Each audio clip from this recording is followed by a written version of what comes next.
Welcome back to the As Told by You podcast.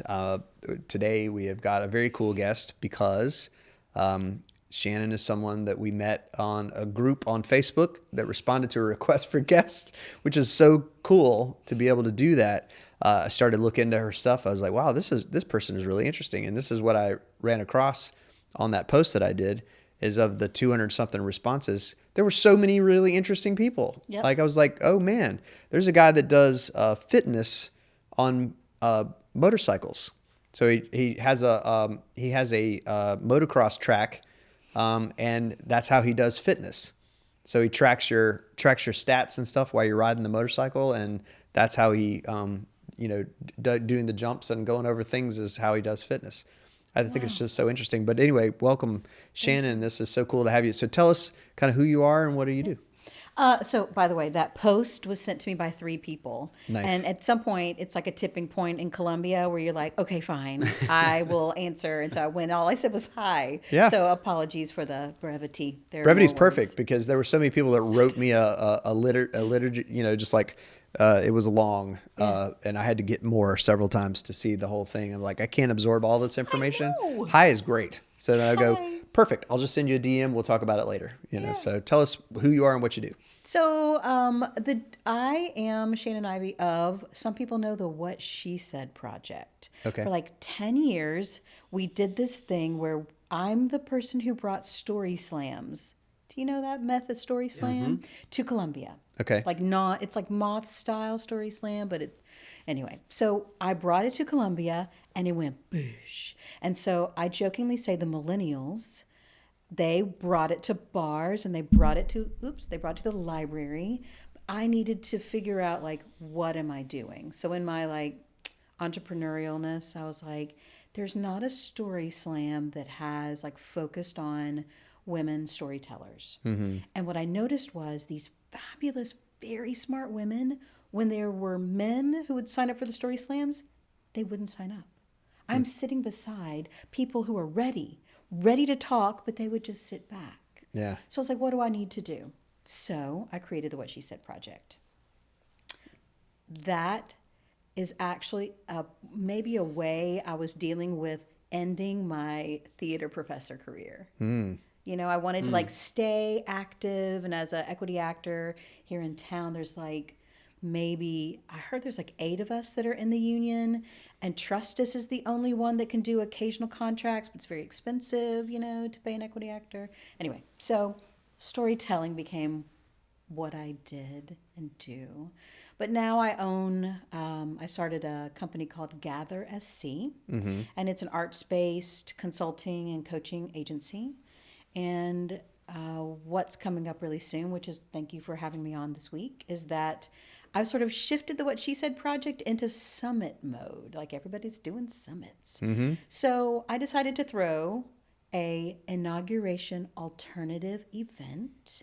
And I have all of these really fabulous speakers and workshops and just sort of a way for us to get together on a day where some in my circles are finding it to be, I don't know, I'm seeing a lot of stress. And so, it's good for us to be together. So it's called the We Thrive 2025 Summit. So what type of stuff are you going to be discussing or going over in the summit then? Thank you. I have brought my run of show, the theater nerd that I am. I'll tell you that it is so broad. There are a lot of people sharing, and all of the people that are at the summit, it could have been anybody, but the people who applied all identify as women. Mm-hmm. I guess my branding just sort of goes with me. Sure. I didn't have any men come to the table, but they could have, or non-binary people. So in the pre-summit workshops, we've got embodied wisdom. So there's a lot of movement-oriented people, play-oriented people. I've got Melanie McGeehee, who is local, lives in West Columbia. She is leading a writing for comfort, confidence, and courage. She just finished her MFA. Then there's me. I'm an ICF certified coach. You have to present at your own summit. I know. I'm fine, I'll do it. Yeah, that makes sense. So I'm doing this workshop about practicing. We practice thriving. And so I've got this tool that I learned. I went back to school to be a coach during the pandemic because everyone had a shift. And one of the things I've figured out is that a lot of people, especially women at midlife, we go through a different kind of existential crisis. We might not buy the new car. We might not get divorced and have a new younger beau to go with us. We have this kind of sad, quiet, deteriorating. And so I was like, what can I contribute? And for a while I called myself the midlife midwife because I knew these women, right? They're like sitting beside me and they have books in them and they have all of this. And do you know what I found out in coaching them? I found out that their health, I'm not a health coach, like just going to the doctor to get a checkup was like literally they have avoided it for 10 years. Oh, yeah. For fear of finding something out, right? So I have this method. It's not trademarked or anything, but I have this method where it's like holistic. You don't feel bossed around. You get to choose a few areas of your life. So that's the pre-summit workshop. Okay. Yeah. Yeah. That's awesome. Yeah. And then there's like 8 more people the next day. Nice. And it's a great time of year to do that. Everyone's in that. Yeah, Let's start over refreshing. mode. Yeah. And a lot of us feel really overwhelmed, by like all of the labor in life, like especially the women that I tend to work with tend to be like in their mid 30s to 70. Mm-hmm. And they're often between finishing raising their kids and taking care of their aging parents or sometimes grandparents. Mm-hmm. So there's just a lot of labor in how a lot of the women I work with, they like really want to do meaningful work in the world, write the book, start the company, start a consultancy, like bring their wisdom in, but they've had such difficult experiences that they have a lot to work through to be confident and feel okay being visible, sharing their knowledge and wisdom. Yeah. Yeah, that's interesting. Yeah. And we had a kind of business. What would you call John? A business consultant? What is he? He's a business consultant, I guess. Yeah. I guess I should have figured that out after talking to him for an hour. We know what he does. Yeah. So he helps businesses kind of position themselves to be valuable to the owner And sold. And something that you can use for an investment, right? Yeah. Because your business is your biggest asset in some cases, but in some cases, the foundation isn't always Right. well done, and he helps you get in there and really analyze where you're at, so you can make those future plans and make it appealing if you want to, or even just fix the day-to-day stuff to keep it more valuable. He was talking about women-owned businesses are generally started by women who want to solve a problem for themselves. And I think that was an interesting perspective that I had not really ever heard. That men are kind of encouraged to go conquer and kill and eat, right? But women tend to start businesses when they want something for themselves, and then they go, "Oh, this is valuable. I should probably try to build a business around that." And I think it's a really interesting perspective. Are you, when you're doing these things, you're working on as much of the kind of mindset and self-perception as the fundamental, like here's what you do to write a book, or here's what you do to start a business, or whatever it is? Yeah, I take in my training as an ICF coach, there's like ethics around it. So like him, I end up sort of following them with consent into the business. And so the clients who start with like, how can I be a leader at my nonprofit and not be thought of as a word that's strong? I don't know if we cuss on this podcast. Yep.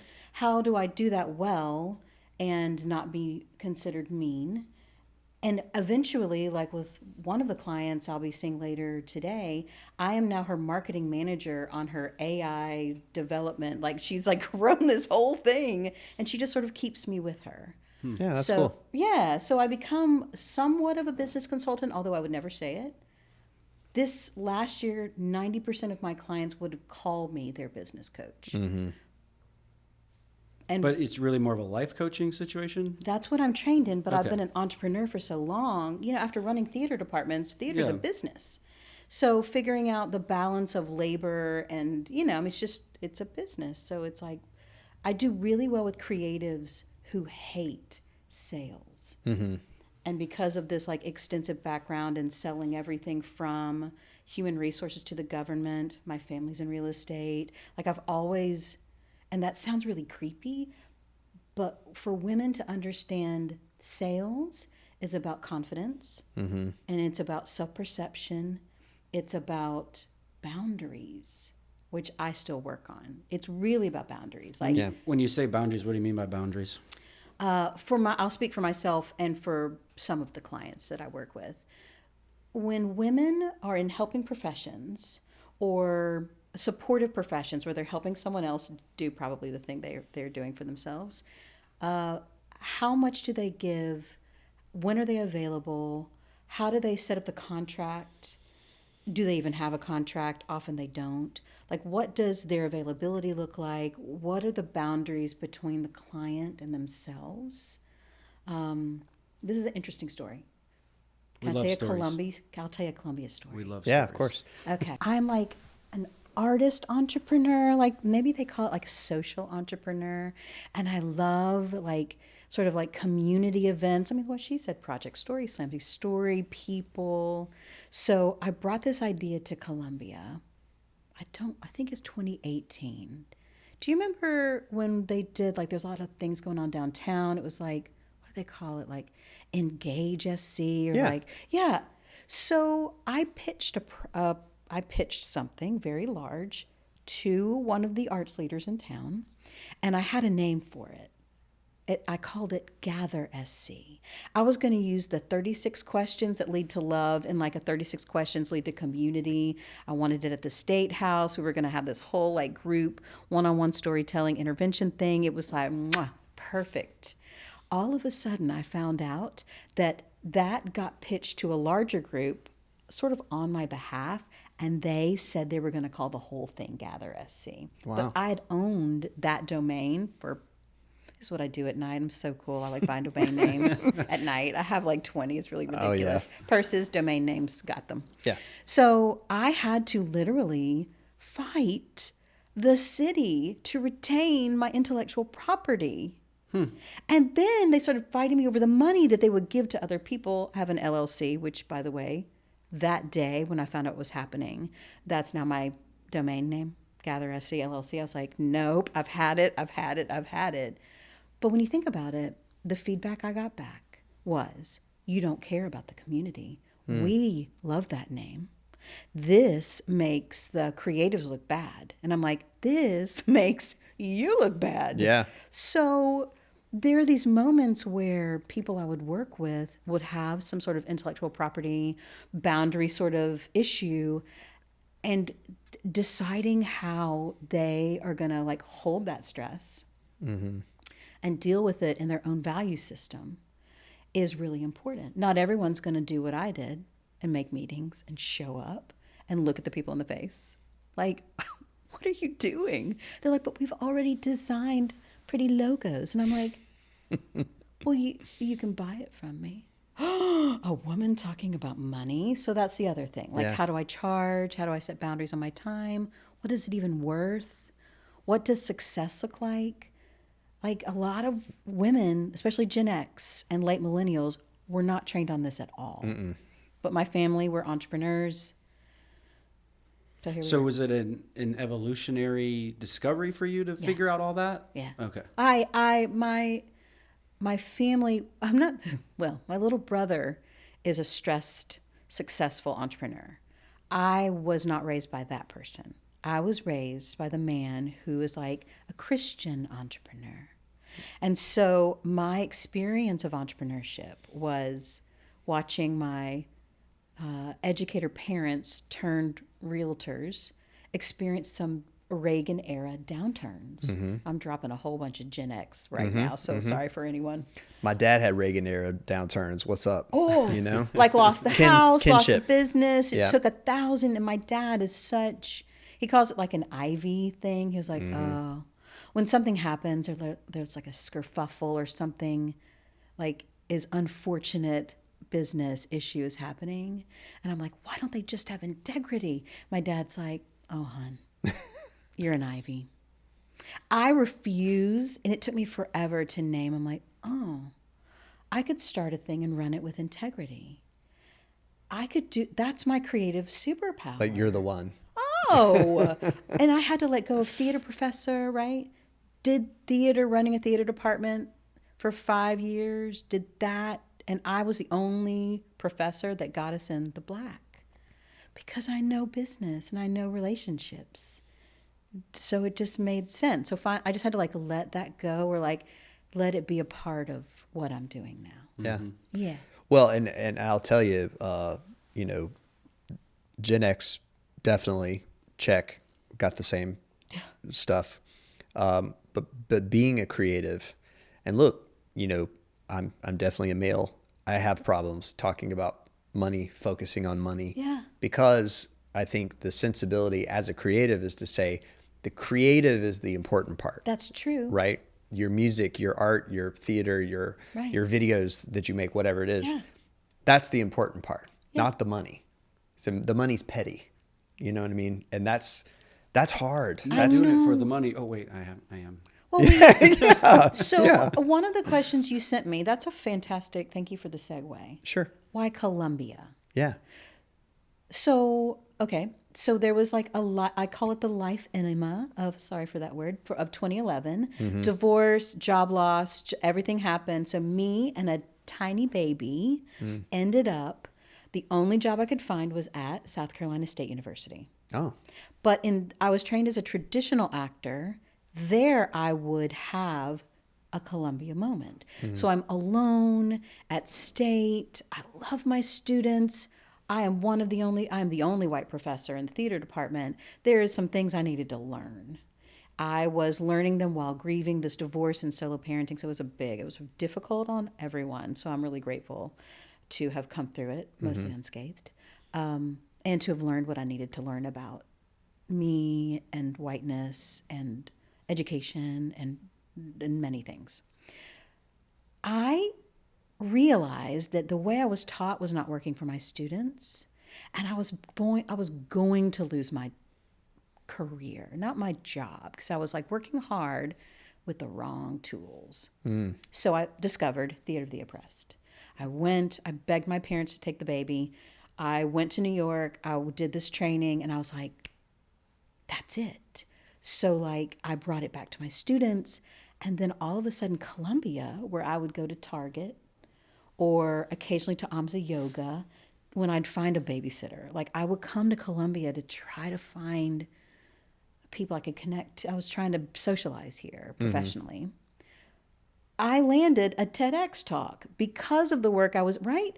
And I was like, wow, they think this is important. So they said, they're lovely. Like Kate Fox was like a champion of mine. Katie Fox taught me so much. I'm probably here because of Katie Fox. She's awesome. Love Katie Fox. Yeah. Shout out to Katie I got Fox. to talk to her just a few weeks ago, and she's got some cool stuff coming. Yeah. Yeah. Another like multi-artist, also, you know, mover and shaker. So and now in tech somehow. How that even and happened. like somehow so are my clients. So we got to talk about websites. Yeah. Which also I do for my clients. You know, it is a thing. I fired my ex-husband, who was my web developer. I had to learn so I could do it myself. But they said, we want you to talk about Theater of the Oppressed. So that is the opposite of what I needed to do. I said, no, I will bring my students. And they said, that's not what a TED Talk is. And I said, then you don't get us. So I have one of the first, if not the only, live devised Theater of the Oppressed performance it's still like this 2015. That was also the year that I would get cut from State. They cut like 90 professors. I made the first cut. I didn't make the second. I was tenure track. This happens. So I had begun building intellectual and creative community here. Okay. So when that job went poof, I was like, I can't live in Orangeburg. I couldn't even get hired at Belk. I can't stay in a town I can't work in. So there was a moment of, that's a longer moment of shifting. But then I found a job in a reproductive justice nonprofit, and they needed someone in South Carolina. They said, you can live anywhere in South Carolina. So during the flood of 2015, I got the job, and I just had to find an apartment. Wow.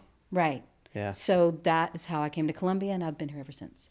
So what keeps you here? What is it? I mean, obviously, theater is not a Yeah. theater is not a staple of industry in Income. Columbia, right? It's not a staple of income, but I would Right. say the fact that I can see, and I've seen the quality, my opinion, I've seen the quality of theater productions rise since I got to South Carolina in 2011. I know so many talented theater people. I mean, extremely world class, talented, not just theater people, artists in Columbia. That's thing number one. And I get to be their neighbor. Thing number two, I can afford a house in Columbia. I It's am a a big deal. divorced single mom, and I have like a 3-2 in Forest Acres. How in the world? And I own my own company. Like how? This my grandmother, rest her soul, she would be like so impressed that I figured this out. I have a chicken and a dog. I like drive this little Subaru. I'm like, could I do this anywhere else? Maybe. But would I have access to the humans I have access to here to collaborate, which I love. Yeah. And to grow new things and to try new things. Okay, thing number 3. I thought about this when you sent that email. I'm a person who is social justice oriented. Okay. I'm interested in how to support with story. So one of the things that we're it's a state capital. I know many of the nonprofit leaders, and I see a need. We could help with this. I am hoping one day that the ACLU will hire me to support the testifiers. I'm a presentation coach. So like that work that it takes a regular human with none of our training to bring a really important story at a pivotal moment in front of legislators at the State House, and then to be able to be supported when it may not go their way because, we're South Carolina, or to get some strong feedback. Like they need, testifier support is actually like, I can't figure out how to get paid for it, but it's something I volunteer and do.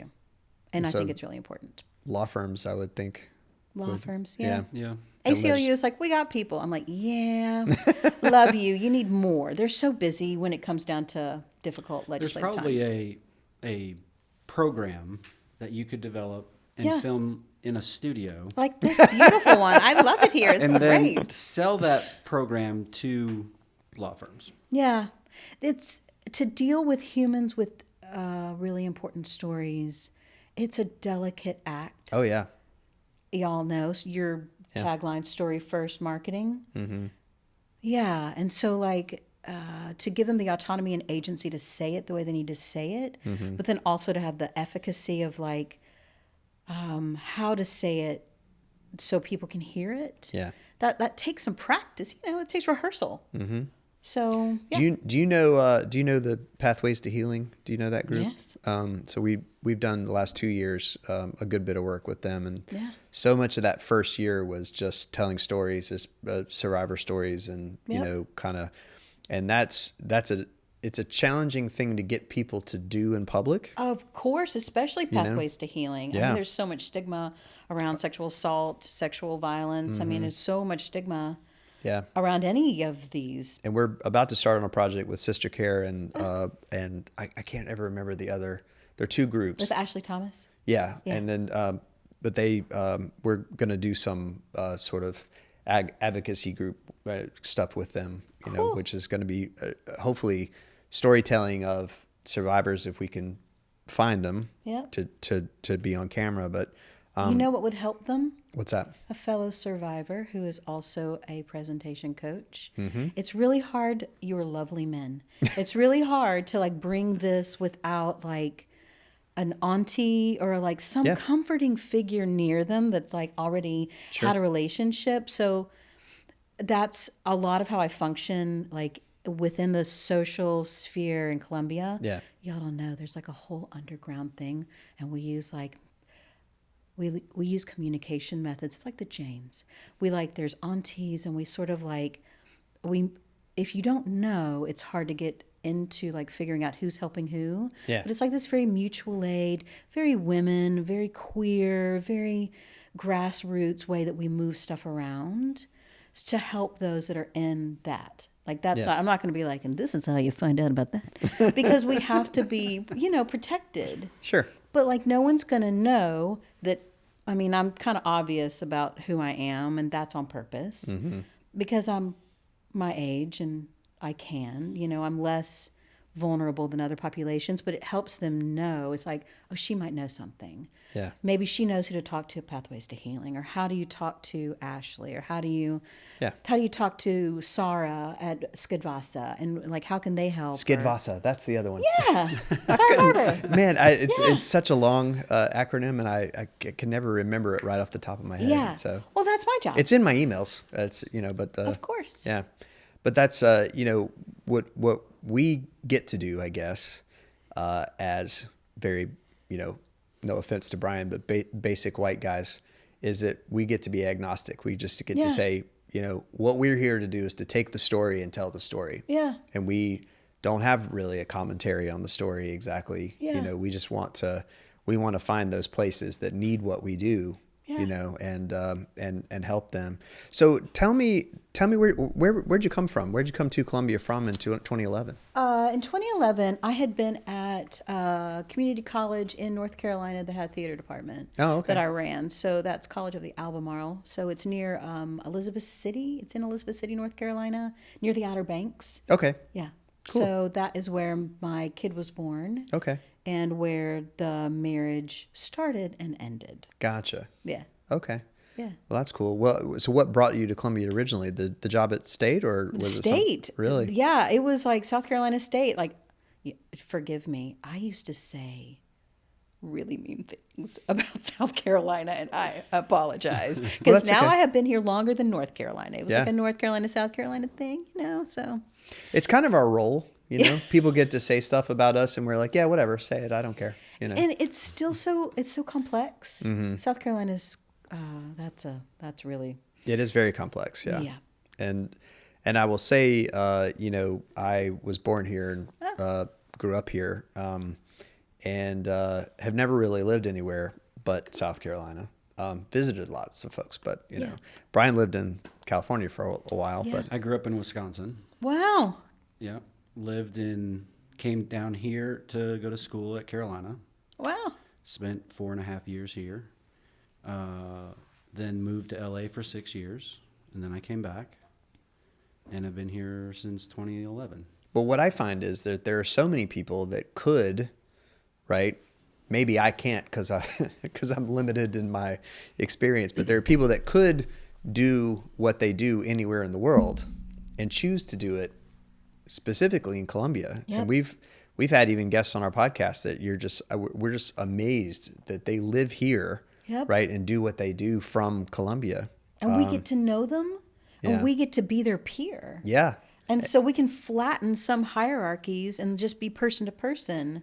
So right. That's a life I like. Well, and that's one of the things that I love about Columbia is that, I'm one step away from the mayor, right? If I wanted to get Mayor Rickaman on the podcast, we would just keep begging him to come on. But like, if I wanted to do that, I'm one step away. I know 4 people that work in the mayor's office that I could probably get to the mayor. Yep. And there are cities where that's not even remotely possible. Right. Like I get to know Sarah Barber and Katie Fox, and I get to know Ashley Thompson, and they know my name. I get to know Heather Bauer. Yeah. I've never had a friend who I got to see inaugurated in the State House. I was like tears of joy. It's like you get to know these people like both on the grassroots level and people like at the State House, and like you, now I know y'all at like you get to do national things. And so we move like that. Well, and the funny thing is that there are probably cities where the intermingling of, things like liberal and conservative or religious and non-religious, it doesn't happen. You're in an echo chamber to the point that you don't get to interact with Columbia. You kind of have to be cool with everybody, right? Because when you say Katie Fox, and I've known Katie Fox for I did a video. One of my very first videos that I did outside of doing weddings was for Ingenuity, was for Ignite. It was for the Ignite conference in 2009, 8 or 9. And, I just wormed my way into it. I found somebody that knew somebody, and I was like, I'm going to show up with video cameras, and I hope you guys will let me set up in the back room, and I'm going to make a video for you. And that's how I got to know Flock and Rally to begin with. That's how I got to know Katie Fox, all these people. And that kind of stuff happens in Colombia to the point that security didn't escort me out. I didn't pay for a ticket, number one. But number two, security didn't escort me out. I got to have some crackers and cheese while I was there. And it was like, but I got to start working with them a little bit. And that kind of stuff, I think, is maybe not like possible here and not possible other places, but it's certainly a pathway here that we have. And so that's very cool, where that intermingling, like a few of my first jobs were doing rap videos, like Fat Rat. I did two music videos for Fat Rat, and I don't know if you I'm in one of his music Are you? videos. Which one? Yes. It was like the most, oh gosh. It was this one. It was kind of dark. Had a light bulb. It wasn't it wasn't In the the house. it wasn't the I played a mom. the roller derby No. one. Okay. You have the roller derby haircut, so I thought maybe, right? Thanks. We did one where the Richland County regulators were in it, and they were in a hotel room, and Fat Rat and the two other rappers were playing. They were playing room service guys that were bringing food, and the regulators basically took them in the room and had their way with them. And they got scared, and they were doing their rap. They were doing their verses, while the regulators were sitting around looking like badasses with tattoos all over the place and all that stuff. And for once in the music video, the rappers were the victims of, like the regulators took them in and held them in the room. And so, but that's what regulations do. I shot that. So that was like, I want to see that now. So I don't know if you noticed, but I'm a little bit of a kind of nerdy dude and don't really fit on a rap video set. Same. However, the guy that hired me to shoot it is also a nerd. He looks right. He's very cool looking, but he and I connect on a very nerdy level. And so, but I probably did 5 or 6 videos with him and know these guys to this day, to the point that, we're cool. friends. And I think that's something that I love about a small community like this, is that we have very few people that sit down on the couch that don't know somebody that we know, or like, even though we've never met before, we can kind of communicate on the fact that we know that. And I'll tell you what else, Trust Us was started by a guy that I grew up in the theater with. So my community theater, when I was growing up, Jim Thigpen was a member of the theater that I was a member of as a little kid. Yep. I was doing, Wizard of Oz and Oliver and Annie Get Your Gun. Jim Thigpen was in it or directing it, and then went on to start Trust Us. And so, South Carolina is one big small town, and Columbia is a smaller part of the big small town that is South Carolina. So, that's one of the things that I love about, but there's so many people that we meet that have made their fortunes in other places and come back here. Yep. Not just because there's cheap houses, which is important, but at least like some people can afford them. Right. Well, and I've said to Experience Columbia for many years, we should have a tagline: if it's cheap, just go, it's cheap, and that's our, you can find a $20 cheeseburger in Columbia, but it's not common. That's right. So it's definitely a good one.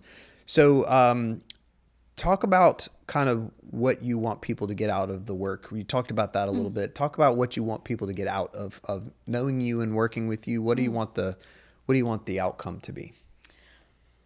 I joke that I introduce cool people to cool people, and I think that's something y'all do too. I think my tagline could be, it's not too late. You're not too old.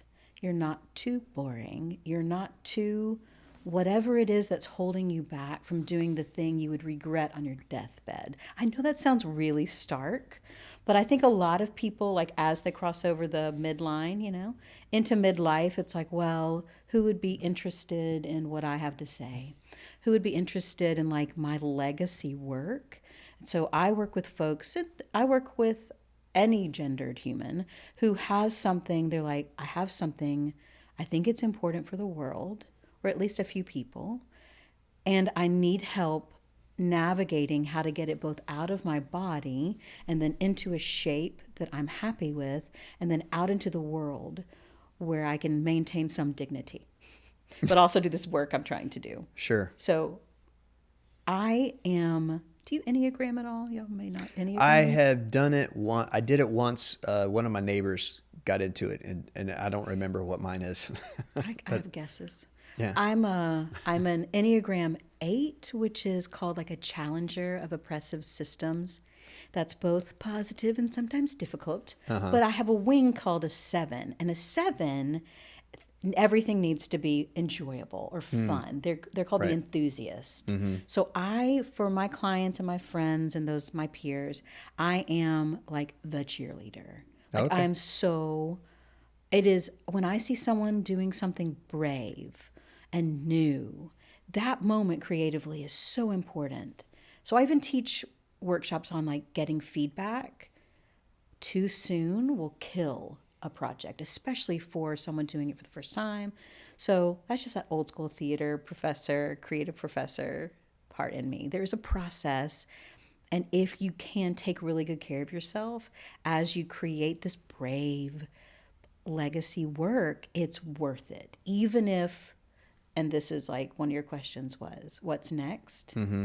I ended up writing a medical memoir, which is being held by the University of South Carolina Press, and it's going to come out March 2026. Did I know I was writing a book? No. But I was writing to work through a medical scary thing. Right. But here I am alive 8 years later, and I had no idea. What will happen with this work? I don't know. Yeah. It's another female-bodied midlife person writing a story about a medical diagnosis that changed her life. And then I'll grow a business into that. Good story is a good story. Yeah. So I'm glad to be alive to tell it. Yeah, that's amazing. Well, and I think how this I think how this ends up is that if you can have that effect, if you can be the cheerleader. I think I was a 4. Oh, if I think my brother's a 4. Oh, I don't remember. I don't either. I don't remember Fours what have it. a lot of I feelings. feel like I was Yeah. a 6, but I don't know. Oh, Can't your remember. face is you have a 6 face. Oh. Yeah. See, I think you That's have your to. new tagline. And my friend who was talking to me about this, she like really knows the Enneagram stuff, and she was like, "You're totally a 4. I'm going to test you." And then I'm going to cool. And then I did the test, and she's like, "Yep, you're definitely a 4." And I was Yeah, like, you're a 4. "Okay." Oh, I get like it. I Yeah. don't. But I think what happens with midlife as one part of it is that it is hard not to feel marginalized, no matter what your affiliation, your gender. It's hard not to feel marginalized. Yeah. It's hard not to feel like it's a young person's world. It And is. I'm having a hard time competing in it. Right? It is. If that's your market, good luck. Yeah, but yeah, totally. And I just had a talk with one of my oldest friends. He's also 51, just turned 52 actually. But he and I went to college at the same time. We're friends in college. His wife introduced me to my wife, so we've been friends forever. And just talking about the idea that he and I communicate on a level that I don't communicate with hardly anybody else, right? We have exactly the same references. We have exactly the same kind of like connection and experiences. You would be able to tell us apart if we were in a room together. Yep. If you didn't know us well, you'd be like, I'm not sure which one it is, because they're the same guy, right? But I think that's a hard thing to find regardless, right? To have to somebody to say, you're not marginalized. You do have function, What I've got beyond any other level of success is I've got experience. Yeah. I got 20 years of doing this, Yep. right? Can't argue with that. Nobody can take that away from me. Right. Right. And that's something that a 20-something doesn't have. Yeah. They don't have 20 years of experience. Can't. Well, you Right. might be marginalized. Yeah. So a part of the work that I'm really interested in, I did a keynote in August about internalized ableism. So as we age, and feeling like put out to pasture, like how can we create our gatherings, our workplaces, supportive of folks who have invisible disabilities or visible disabilities. So like I kind of like waded in there, and what was really interesting was the people that came up to talk to me after were all over 70. Whenever I do a talk about gender, men talk to me. I did this show, I had this one-woman show called Natural Disasters of the Humankind, and it was about the vulnerability of birth. This was about 2015, about that same time frame, after the flood. And women would come up and cry and hug me, like, oh, thank you for sharing. Men really wanted to deeply talk. So that's the other weird thing about me. It's like the people you might not think are going to talk to me about what I just wrote, performed, shared. I'm amazed I don't have more male clients, because they like 4s or maybe not 6s. But a lot of men like really would like. 6 was. I'm teasing. We'll have to look it up. It's analytical. Yeah. It was. I think I dated a 6. It was probably 2015 when I took the test. I'm like really pulling it out. I'm trying to. Yeah. It was a group team building thing when I was at Russell and Jeffcoat. We did. Evangelicals and millennials really do love Enneagrams, so you can. That's good to speak all the languages. Well, and I think what I came to business from a creative direction, right? So I didn't say, hey, it would be a good business to start. That wasn't the way I did it. No. I did it the way a lot of people start restaurants, right? Like I make good food, so I'm gonna start a restaurant, right? Yep. And so I think that's part of what the 4 part of it is like I want to be gratified. I want to be, I want applause more than I want money. Yeah. And that's hard.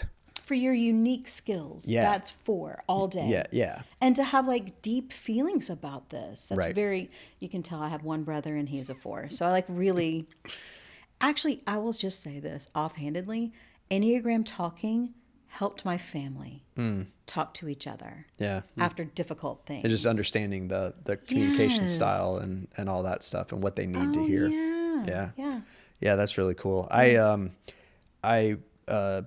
wanted to talk to you about your improv. Yep. I think improv is really interesting from my favorite performers in movies and TV have almost always been improv performers. Fred Armisen and Will Ferrell and Chris Farley and Mike Myers and all of these guys who started in improv and created amazing characters because they improved it somewhere along the way. Talk to me about improv. How does that start? How do you just get to the point where you're like, I'm so tired of reading these lines. Let's just do something where I'm making it up. In traditional theater, you would get fired for that. So I'm like, what kind of environment? I'll tell you from like my practical point here. The Mothers are the improv troupe at Trusses Theater. And I was a super fan. Like I would bring 10 people and fill up their audience. And it was like $5, $10. It was like ridiculously cheap for the quality that I was seeing of comedy. So from their super fan, as I was writing the medical memoir, I decided I'm going to audition. Like my kid now lives with his dad. I have time at night. I'm going to audition. So I got in. I'm 15 to 25 years older than everyone in the Mothers. And during that year, as I was writing this very difficult, sorrowful book, it'll be a good book, I needed to laugh and I needed to be around very funny people. So they let me. I've been with them like a year and 2 years now. I won't be in the February show, but the thing about the Mothers is they write sketch and we have improv. So we have 2 types of shows. Right. There are funny parts of my book, but I don't write sketch funny. Mm-hmm. I can be very weird. And so that is very funny on stage. So I can be in the sketches, that the other people write. I just feel like people really need to go see the shows because you're going to see some talent that you're like, why are these young people still here? Writing, acting. It's like it is one of the quietest like gems and so inexpensive in Columbia. And I get to play with them as that's a awesome. peer, right? Yeah, that's amazing. What was your audition? What did you audition with? I I think, well, I walked in and some of them knew me. And a person who's moved now to be in grad school was like, damn it, you're the new me. And I'm like, oh, just attractive and hysterically funny. And she's like, right. And she walked off. So I don't know. I think maybe they I don't know. I think maybe I had an unfair advantage.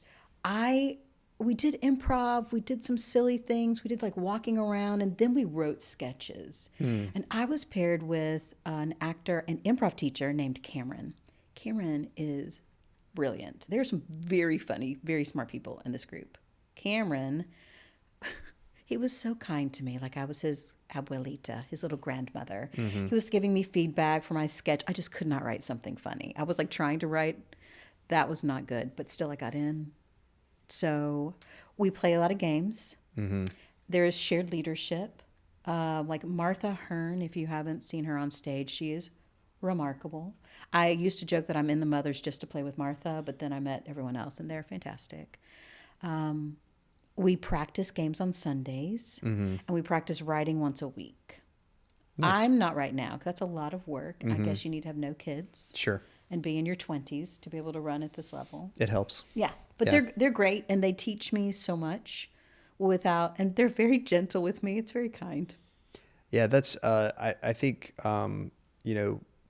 improv is one of those things where it seems from my background. So I did want to ask you before I got to that. Yeah. What was your theater thing? What did you love to do in theater? What brought you to teach? I mean, obviously you're an actor. Oh yeah. What was your thing that you loved as acting? So I'll tell you what I loved, which was I'm a very physical person. So like character acting, and I had no idea what that really was. Like as an adult, I'm looking back like, oh, I see what was happening. Because I'm not the ingenue. I'm everyone else. So I could play, there was this one show where I played like 13 characters in a 90-minute show. Okay. And there was just 2 actors in the show. The person who played the main character and me. So that's fun. But what people liked me to do was to sing. Oh. Okay. So everything I've ever gotten, I've gotten through singing. Nice. So yeah, musical. Actually, that's how I turned Union. Was at the Kennedy Center. I sang, and they needed someone who looked like a mom to go on tour. So I turned Equity in an Alexander and the Terrible Horrible. Wow. No Good, Very Bad. At the Kennedy Center. Wow. Yeah, I was playing hooky for my sales job at that one. I've seen things at the Kennedy Center. Yeah. Never actually performed there, but that's cool. That's awesome.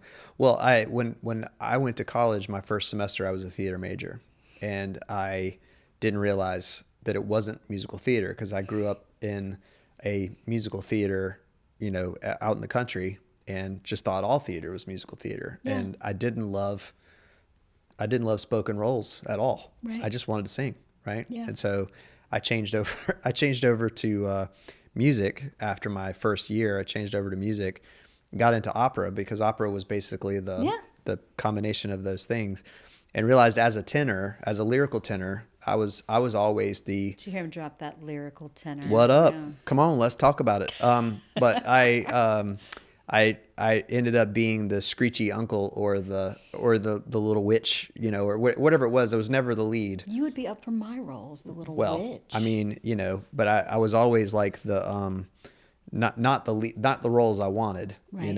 And there were a few. I mean, but the tenors never got the great. It was always the baritones that got the great roles, and so I didn't like auditioning, so that was my thing. And you two guys still probably enjoy auditioning, but I did not enjoy auditioning. I would not say I enjoy auditioning, but if there's any sort of playful component, like they give you a script to read, and you have to do the thing. Yeah, like the pro tip is like do the monologues you love. So I always have one where somehow I'm like wearing pants. At some point in my 20s, I'm the actress who wear pants because I'd get on the floor and I didn't want to see my underwear. Yeah. So I'll have a monologue I enjoy performing. That's just for me. That makes me not worry. Right. And then the fun part is when you're in a group with new people, I literally met one of my new actor friends by inviting myself, with permission, to Martha's. There's a show coming up at Trust Us. Actually, I'm going to see the preview tomorrow night. I was like, can I be at the callback? Even though I knew she wasn't going to cast me. Just like, sure, that'd be great. And I got to meet like young actors, and we got to try 3 or 4 different scenes. That's like a good Sunday for me. I'm like, that's so fun. I didn't like the cattle call, like the 1,000, 1,200 people show up for it, and you've got to somehow be the most talented 8 people. But in that 1,200. You'll meet like 8 versions of you. That's the truth. It's like deeply concerning. I'm like, oh, I see. Yeah. I always passed the singing part. It was the dancing part that stopped me. Same. You know. They're like, well, at least she's funny. They would go 5, 6, 7, 8, and I go, nope, that's too many numbers. Start over. Somehow I'd still get in. They're like, well, yeah, and she can belt. That's right, and that's funny. Put her in the back, let her sway. The mom doesn't need to be like, well. Yeah, and I'll say that one of my favorite things to watch is the SNL auditions of people that I love. So watching, I don't know if you've ever seen Will Ferrell's audition for SNL. He plays a cat. Can you put it in the show notes? Oh man, I will definitely link it in the show notes. But it's phenomenal. But all of those guys that became legendary SNL characters all had phenomenal auditions, and they tape all the auditions and they come out much later usually. But that's a lot of fun. That made me think of like the hardest thing about improv. Mm-hmm. It is to me, it's exact same as the way I was trained to be an actor in like Stanislavski and Meisner. It's exactly the same. If I like commit to what I'm doing, I'm like in it. Later, like when we're like on the back line, that's when I'm like, or I feel bad because I've like touched all over someone. Like I would not touch them in life. I'm just like, I'm so sorry about that joke. But I'm like, I'm already dropped in. So I don't even think about it. And you get in the zone. You know, and it's beautiful. Yeah, and I never got in the zone from acting in that way. I did musically all the time, and that was what really still keeps me playing music. Is that when you get into that moment, you know, and I'm mainly playing in bands now, so that's like cool. I'm not doing any theater or any of that stuff. But when the band gets locked in and you can feel that it happened. I love it in rehearsal, and this is what I know why I know that it's something that I am there to do is because I love the rehearsal. I love getting, you know, my band's going to practice this week. We got 4 new songs we're working on. We're really excited about these 4 songs and getting into practice where I'm helping to arrange stuff. But then when it locks in and you're in the zone, you know, there's just nothing like it. And adulting sucks. Yeah. Playing creatively as a grown-up is when you can find the right playmates. I think it's the antidote. That creativity, that creative outlet keeps people young. Well, it's the one thing I didn't expect about getting into my 50s is that I would get into my 50s and be able to play music again. Same. Which I didn't anticipate being able to do that. I'm 50 and I'm on stage with 22-year-olds twerking upside down. Yeah. I'm like, look what I can do. That is a sight. You want to see that? I'd put that in the footnote. It sold out the show. I mean, I'm sorry. I'm not paying for therapy bills for anyone that witnessed it. But I'm willing. That's on them. Yeah, you know, that's they not your problem. They paid their $5. Yeah, signed the waiver. They signed up. They heard what was going to happen. They and did. They did it anyway. So they watched. Yeah, that makes a lot of sense. Well, Shannon, this was great. Nice to meet you both. Talk about your. We're going to try to get this edited before your conference. So talk about when that's going to happen and all that stuff. So the We Thrive 2025 Summit is on Monday, January the 20th. We start at 9:45. It's all on Zoom. We start at 9:45 with a welcome and a dance party. I have a DJ. And then we like jump right into the cool content, which is everything from like movement workshops to we have a presenter named Dr. Alicia Harris, who's local, talking about pregnant while Black in America. So we're like talking about issues, but also having creative workshops and other wellness workshops. Is there a website that people need to go to it's on Eventbrite, so they can like search hashtag We Thrive 2025, and you're going to catch the summit, or they can find me, and it's all over my stuff. So Shannon Ivey, and then you'll see it all. And it's and the website, your website is Shannon-Ivey.com. Shannon-Ivey.com. And I went to the what she said. Yeah. That's the site that I went to Yeah. to find you originally. Well, it's so great to have you. We always end up the podcast with 5 questions. Okay. And I think I'm going to love the answers to your questions. What is your favorite sitcom? And you're of the age that you know sitcoms. We've asked several younger folks that they were like, I'm not really sure, you know. I'll tell you, okay, this is an off answer, but I got a full paid scholarship to college off of talking about Cheers. And my family was like deeply Christian and did not drink. Wow. Interesting. I know, it's weird. But So true. during the pandemic, I watched the first 3 seasons of Cheers. Original. With the and original Diane. With the original, up until when Diane left, I was like, I just want to understand the Diane story. Yep. And I realized something as an adult that I did not realize as a kid. I watched it on TV in the 80s. No one is smoking. This is a bar. Wow. In the 80s in Boston, Yeah. and no one is smoking. No one smokes on the whole show. Wow. The entire time. There's not even a smoking joke. Wow. Because I went to bars in the 90s and everybody was smoking. Oh, yeah. In South Carolina, no less. It was a great time when they just axed the smoking out of them. Yeah. Well, I mean, if you're not a smoker, if you're someone who likes indoor air Yeah. in any way, but Breathing. You know, it's because lungs. they practically lit the set for Cheers. It was all practically lit. So it was all the lighting inside the room was the lighting, and they lit the love whole the space. lighting. And if someone was smoking, it would have obscured the camera angles, and no one smoked. I just thought that was the craziest That's thing. fascinating. I'm curious, thinking about that. Uh-huh. Did they smoke on Taxi? So Yeah. I Because don't. maybe it was a choice by the producers that created Cheers But to say, at that time, "We're they not gonna weren't promote smoking." They weren't minimizing smoking anywhere. Sure. Like Right. every character in movies smoked. Yeah. I mean, you think about all of the characters in movies were always smoking, but on none of those shows, at Three's Company, you didn't have any smoking. No. Those were all adults in their late 20s living in, California. Somebody made that a choice. That was a choice. Yeah. I think had it to was be a choice. I think it was a visual choice. I think it was just that smoking would obscure what they're doing because they're actually shooting a thing that's happening at the time. So they're not setting up a shot, shooting it, and then moving on to the next shot. They're setting up the scene and they're shooting it with 3 or 4 cameras in a live space. And smoking would have obscured the cameras. So anyway, sorry. Cheers is a great choice. I'm with you.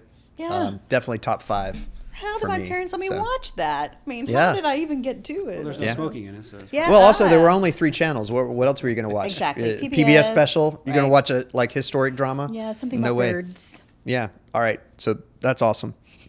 Favorite fictional character? Ooh. So I joke that I have a little bit of Robin Hood in my heart. Okay. So I have a little bit of Katniss Everdeen. Oh. So I have this sort of like, and that's Yeah. 8 Wing 7. I'm like, Yeah. so I have a little bit of that. Yeah, I'm surprised I said that. Yeah. But that's what comes to mind. Nice. Yeah. Yeah. My daughter is 15, and she got very attached to the Hunger Games. Yeah. And has watched all of 4 movies Yep. several times. She loves the Hunger Games. Yep. So it is interesting. And then we read the new book. Yep. And then watched the new movie when it came out this year because she loves those characters. So I mean, I would say something about Wicked, which Yeah. I could talk about that, but I'll just say old school. Well, I will tell you, I watched the first half of the Wicked movie at my neighbor's house this weekend they have a 9-year-old and a 6-year-old daughter, and I had to shut them up. I was like, ladies, I can't watch the movie if you are saying every line and singing every line. I can't watch it. You didn't see the end? I didn't get to it. I was like, but I will. It's the one with the cape. Yeah, listen, I saw it when it came to the Koger Center. Yeah. I love the soundtrack. Yeah. I love the movie so far. I read I'm the up to- books back yeah. in the day, and Yeah. I saw it when I was pregnant with my kid who's 15. And I thought Ariana Grande is a magnificent Kristen Chenoweth Surprising. replacement, you know, Right. so all of that works really well. Yep. But I didn't get to the end of it because I was like, the kids were just driving me crazy. I was like, I can't. It was a long anymore. movie. I was surprised how long it was. Yes, for the first half. Yeah. Ugh. That makes me feel very old. Yeah. Well, whatever. It's you know, it's what we go through. Okay. What would be your death row meal? What's the last meal? Chicken wings from Transmission Arcade. Nice. They are Nice. so good. Have you had them? My Oh. my Smoked. my brother So my brother owns a lettuce farm in Columbia, and Hold on. works- I need like. yeah, freshly grown Wow. farms is his Wow. company, but he provides lettuce to 25 or so restaurants downtown, and he says Transmission is the best restaurant in Columbia. So Those wings.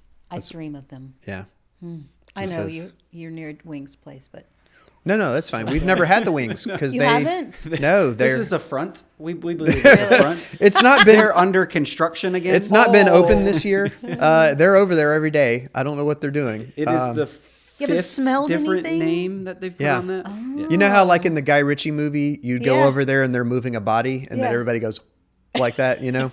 So that's what we assume is probably happening. Just kidding, Best Wings. We would love some Well, free now you wings. just called them out. They didn't even know. Right, I know. But there's something odd going on. We don't know what it is, but yeah, Transmission is amazing. So Yeah. that's great. What's your favorite dessert? oh, that's so hard. Okay, I'll just say right now what I'm addicted to, which I take espresso. I make it myself. I love to cook. Unfortunately, I like my cooking too. So I take espresso and a little bit of like non-dairy milk, and I have this protein powder, and I know this is like what? And I like whip it together. And so I get to enjoy a non-dairy treat that's high in protein. And that's caffeine. Yes. And then I'm just jacked. Yeah, that's nice. And I feel well taken care of, yes. It's funny. I asked her if she wanted a cup of coffee before we started, and she's like, "It depends on how you want this to go." How fast would you How like me to fast talk? would you like me to talk? How intense okay. is this gonna be? because of your improv, who is your favorite SNL cast member? Oh, I feel like I need to have.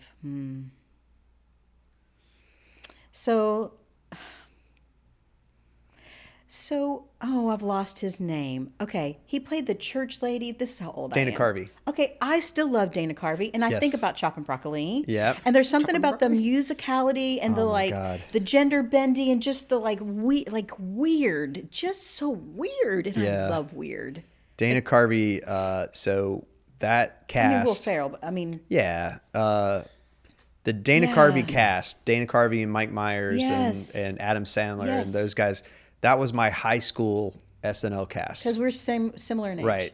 And so I think that's what happens to you is that whatever your high school cast was, Yeah. depending on if it was a horrible time. I don't know. What was your high school cast of SNL? Do you remember?